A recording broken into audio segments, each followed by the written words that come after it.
డానికి గల కారణం ఏమిటి అని మనము చూసినట్లయితే, ఆ దినములలో ఉన్నటువంటి ప్రధాన యాజకులైనటువంటి వారు ప్రభువైన యేసుక్రీస్తు వారి మీద అసూయ కలిగినటువంటి వారుగా ఉన్నట్లు మనము చదువుకుంటున్నాం. వారు అసూయ పడటానికి ప్రభువారు వారికి ఏమి చేశాడు? ఏదైనా అన్యాయము చేశాడా? ఏదైనా చేయరాని కార్యములు చేశాడా అని మనము తలంచితే, ఆయన అన్యాయము చేసినటువంటి వాడు కాదు, ఏ నేరము చేసినటువంటి వాడు కాదు. కానీ వారి యొక్క అధికారమును నిలుపుకోవటానికి కొరకై ప్రధాన యాజకులైనటువంటి వారు అసూయ చేత ఆయనను బంధించి పిలాతునకు అప్పగించినాడు, న్యాయస్థానం దగ్గరికి ఆయనను రప్పించారు అని ఇక్కడ మనము చూస్తున్నాం. అయితే పిలాతు అడుగుతున్నాడు ప్రభువుని, యూదుల రాజు నీవేనా అని ఆయనను అడుగగా, ఆయన నీవన్నట్టే నేను యూదుల రాజును అని చెప్పాడు.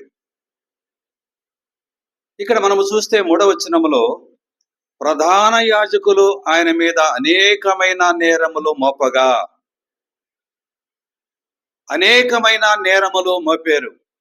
నేరము చేసినటువంటి వాడు కాదు, అన్యాయము చేసినటువంటి వాడు కాదు, కానీ అనేకమైన నేరములు మోపటమే కాకుండా ప్రజలందరినీ కూడా పురికొల్పినటువంటి వారుగా ఉన్నారు.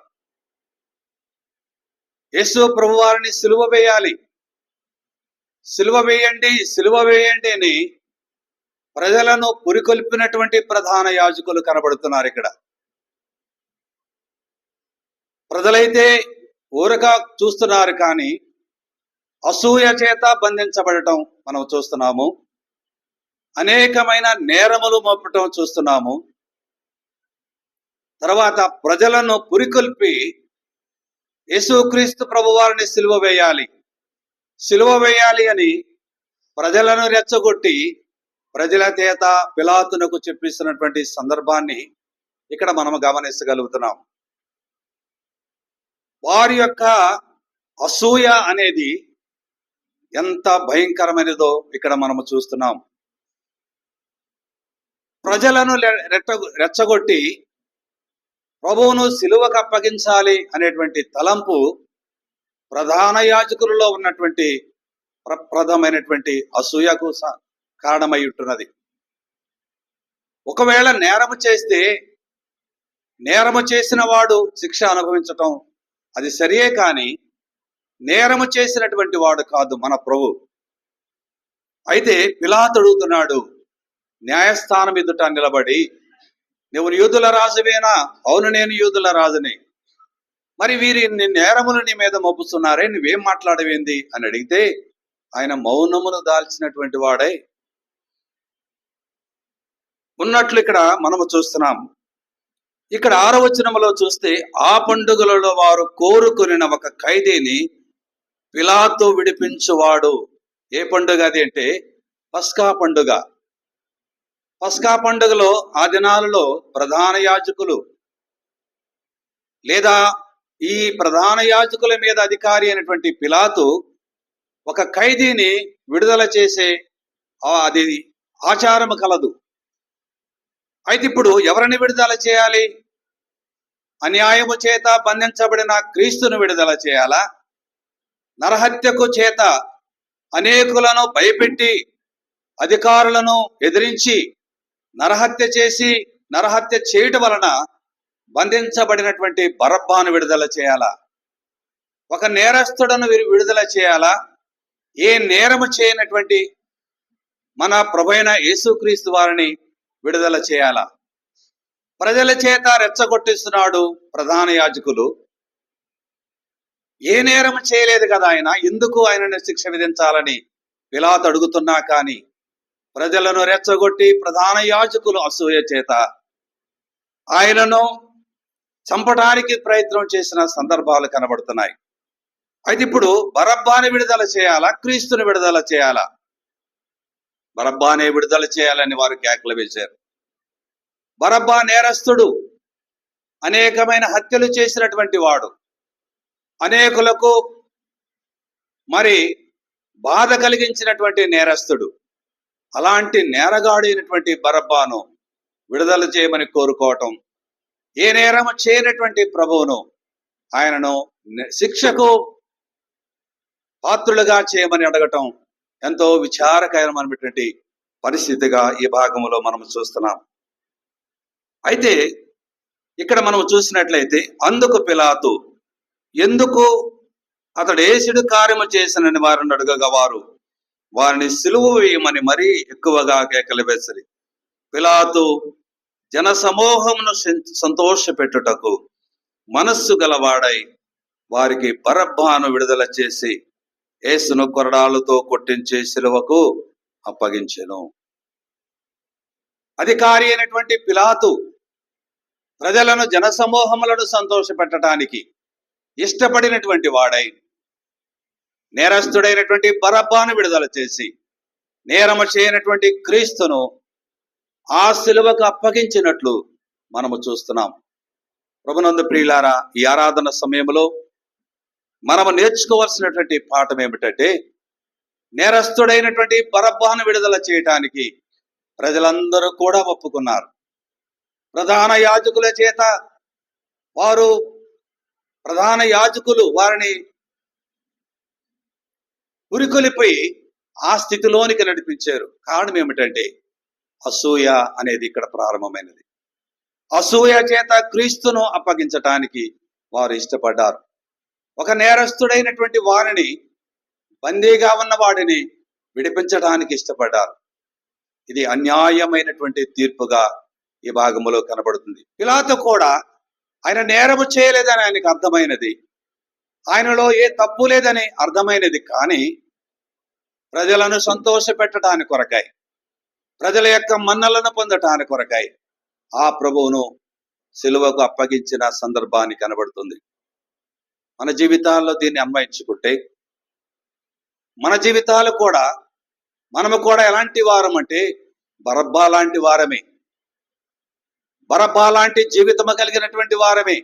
నేరస్తులము, అధికారులకు లోబడినటువంటి వారము, అధికారమును ఎదిరించినటువంటి వారము, ప్రజలను మరి ప్రజల పక్షముగా అనేకమైన నేరములు చేసినటువంటి వారమే. కానీ మనలను విడిపించటానికి కొరకై, మనమందరము శిక్ష అనుభవించవలసినటువంటి వారమైన మనలను ఆ శిక్షలో నుండి తప్పించి విడుదల పొందించినటువంటి ప్రభువును మనం జ్ఞాపకం చేసుకుంటున్నాం. మనము కూడా నేరస్తులమే, మనము కూడా ద్రోహులమే, దేవునికి అవిధేయులమే. కానీ శిక్షకు పాత్రులమైనటువంటి మనలను శిక్షలో నుండి తప్పించటమే కాదుకోండి, ఆ శిక్షలో నుండి తప్పించటానికి కొరకై మన ప్రభు అయిన యేసుక్రీస్తు వారు, ఏ నేరము చేయనటువంటి వాడు, అన్యాయము చేయనటువంటి ప్రభు, మనలను విడిపించటానికి కొరకై బరబ్బా లాంటి జీవితము కలిగిన మనలను విడిపించి ఆ శిక్షలో నుండి తప్పించటానికి కొరకై ఏ నేరము చేయనటువంటి మన ప్రభు అయిన యేసుక్రీస్తు వారు మన కొరకై శిక్ష అనుభవించినటువంటి వాడుగా కనబడుతున్నాడు.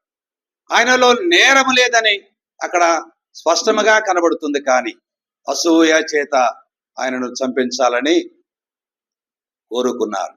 దాని వలన ఆ ప్రజలు తర్వాత ఎంత శిక్ష అనుభవించినారో, ఇశ్రాయేలు ప్రజలు ప్రభువును సిలువ వేసినటువంటి వారి కుటుంబాలు ఎంత శిక్షకు గురైపోయారో తర్వాత మనం చూస్తాం. అయితే ఈ భాగంలో మనం నేర్చుకోవాల్సిన భాగం ఏమిటంటే, మన ప్రభు అయిన యేసుక్రీస్తు వారు ఏ పాపము చేయనటువంటి వాడు. అయితే పాపాత్ములైనటువంటి మనలను రక్షించడానికి కొరకై, మరి నేరస్తులమైన మనలను శిక్షలో నుండి తప్పించటానికి కొరకై ఏ పాపము అన్యాయము చేయనటువంటి మన ప్రభు అయిన యేసుక్రీస్తు వారు మనందరి కొరకై ఆయన శిక్షను అనుభవించాడు. ఈ మధ్యాహ్న కాల సమయంలో ఆరాధనలో మనం నేర్చుకునే భాగం, మన ప్రభు మన కొరకై బలి అయిపోయిన విధానాన్ని జ్ఞాపకం చేసుకుంటున్నాం. అక్కడ మత్తయి సువార్త 27వ అధ్యాయంలో కూడా ఒక మాట చదువు, చూడండి, 2 పేజీలు విడతలు తిప్పండి. మత్తయి సువార్త 27వ అధ్యాయంలో కూడా ఒక మాట మనం చూస్తే 26వ అధ్యాయం చూడండి, 27వ అధ్యాయం కానీ 26వ అధ్యాయము 53వ వచనాన్ని మనము చూస్తే, ఆ సమయమున నేను నా తండ్రిని వేడుకొనలేదనియు, వేడుకొనిన ఎడల ఆయన 12 సేనా వ్యూహముల కంటే ఎక్కువ మంది దూతలను ఇప్పుడే నాకు పంపడని నీవనుకొనుచున్నావా? నేను వేడుకొనిన ఎడల ఇలాగు జరగవలనను లేఖనము ఎలాగు నెరవేరునని అతనితో చెప్పాను. ఇక్కడ ప్రభువారు మాట్లాడినటువంటి మాటలో ఆయన బంధించబడటానికి నేరము చేయనటువంటి ప్రభు నేరస్థానం ఎదుట నిలబడటానికి గల కారణం ఏమిటంటే, లేఖనములు నెరవేరబడాలి, ప్రవక్తలు ప్రవచించిన ప్రవచనములు నెరవేరబడాలి కనుక ఆయన మౌనము ధరించిన వాడుగా ఉన్నాడు. ఆయన చేతకాని వాడు కాదు, కానీ వారు తీర్పు తీరుస్తుంటే ఆ తీర్పుకు లోబడ్డాడు. కారణం ఏమిటంటే లేఖనములు నెరవేరబడాలి, ప్రవక్తలు చెప్పిన ప్రవచనములు నెరవేర్చబడాలి. ఏది ఆ నెరవేర్పు అంటే, ఆయన మనందరి పాపముల నిమిత్తము మరణించాలి, మనందరి పాపముల నిమిత్తం మరణించి సమాధి చేయబడి తిరిగి లేవబడాలి. అది లేఖనముల యొక్క నెరవేర్పు. అందుకే అన్యాయమైన తీర్పు పొందాడు. ఇక్కడ మనం చదువుకున్న 26వ అధ్యాయములో ఆయన అంటాడు సులువుపై ఉండి, నేను వేడుకుంటే నా తండ్రి నాకు సహాయము చేయగలడు, 12 వ్యూహముల సైన్యములను పంపించగలడు. నేను వేడుకుంటే, వ్యూహము ఒకటికి 6,000 సైన్యమని కింద ఫుట్ నోట్లో కనబడుతుంది. 12 వ్యూహముల సైన్యములు అంటే 12 6 72 వేల సైన్యములు. ప్రపంచములో ఏ దేశములో కూడా సైన్యములు ఉండవు, బలమైన సైన్యములు. అయితే ప్రభువారు తండ్రిని వేడుకుంటే 12 వ్యూహాల సైన్యమును నాకు పంపించగలడు, కానీ అది నాకు చేత కాదు. కానీ కింద వచనములో మనం చూస్తాము, నేను వేడుకొని ఇలాగు జరుగునని లేఖనము ఎలాగు నెరవేరునని అతనితో చెప్పాను. లేఖనమును నెరవేరబడాలి అంటే యేసుక్రీస్తు మౌనము దాల్చవలసినటువంటి అవసరం ఉన్నది. ఆయన తలంచుకుంటే పిలాతు కాదు కదా, ఎవరు కూడా అక్కడ నిలబడేవారు కాదు. అంత శక్తిమంతుడు, బలవంతుడే. కానీ అయితే ఆయన లేఖనములు నెరవేర్చబడాలంటే అలాగున జరగాలి. మనమందరం రక్షణ పొందాలి అంటే, మనమందరం కూడా పాప స్థితిలో నుండి విడిపించబడాలి అంటే ప్రభువైన యేసుక్రీస్తు వారు ఆ కార్యము చేయవలసినటువంటి వాడై ఉంటున్నాడు. కొరింథీ పత్రికలో మనం చూస్తాం కదా, లేఖనముల ప్రకారము క్రీస్తు మన పాపముల నిమిత్తము మరణించెను, లేఖనముల ప్రకారము సమాధి చేయబడి 3వ దినమున లేపబడెను అనేటువంటి మాట మనము చూస్తున్నాం. ప్రభునందు ప్రియులారా, ఈ యొక్క సమయములో, ఆరాధన సమయంలో మన ప్రభు మనము జ్ఞాపకం చేసుకుంటున్నాం. ఆయన పరిశుద్ధుడు, నీతి న్యాయములు కలిగినటువంటి దేవుడు, అన్యాయము చేయనటువంటి వాడు, అపవిత్రత లేనివాడు. తన పుట్టుకలో, తన యొక్క జీవితంలో, తన చూపులో, మాటలో, ప్రవర్తనలో పరిశుద్ధత కలిగినటువంటి వాడు. పరిశుద్ధతలో మహనీయుడు అనేటువంటి మాట కూడా మనం చూస్తాం.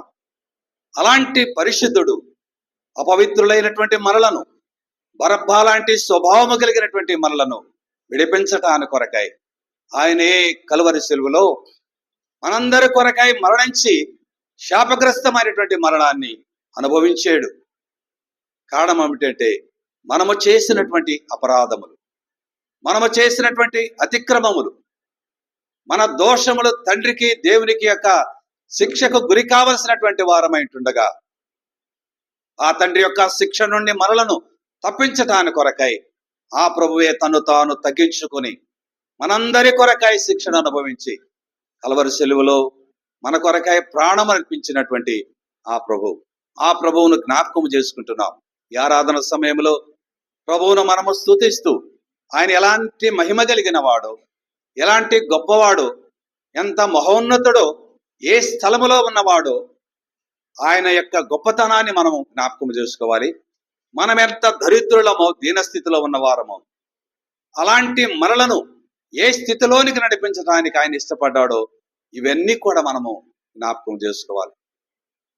ఎన్నిక లేని మనలను ఒక గొప్ప రాజు అయినటువంటి దేవుడు మనలను ప్రేమించి తన సన్నిధానమునకు నడిపించేటువంటి దేవుని యొక్క ప్రేమ ఎంత గొప్పదో మనం జ్ఞాపకం. ఈ సమయంలో ఆ ప్రభు యొక్క గొప్పతనమును, ఆయన యొక్క మహోన్నతమైనటువంటి శక్తులను, ఆయన యొక్క ఘనకార్యములను, ఆయన చేసిన రక్షణ కార్యములను మనము తలపోసుకుని ఆయనను ఆరాధించవలసినటువంటి వారమైంటున్నాం. అందుకే ఈ దినమున ప్రభు సన్నిధిలో చేరాం. ఆయన మన కొరకు చేసినటువంటి రక్షణ కార్యములను తలపోసుకుంటూ కలవరి సిలువలో మన కొరకై బలి అయిపోయినటువంటి ఆ ప్రభువును మనం జ్ఞాపకం చేసుకుని ఆరాధించవలసినటువంటి వారమై ఉంటున్నామని ఈ మాటల చేత మనము హెచ్చరిక కలిగి ఉంటున్నాం. రక్షించబడిన మనమందరము కూడా ఆ ప్రభు బల్లను సమీపించినప్పుడు ఆయనను జ్ఞాపకము చేసుకుని మన స్థితి ఎలాంటిది, ఆ స్థితి ఎలాంటిది అని మనం జ్ఞాపకము చేసుకుని ఆయన ఆరాధించాలని ఈ మాటల చేత మనము హెచ్చరిక పొందుతున్నాం. ఆ రీతిగా ఉండటానికి ప్రభు తన కృపను మనకు అనుగ్రహించి నడిపించునుగాక. యేసు ప్రభువు ఎల్ల వేళల స్తుతికి యోగ్యుడు. యేసు ప్రభువు ఎల్ల వేళల స్తుతికి యోగ్యుడు.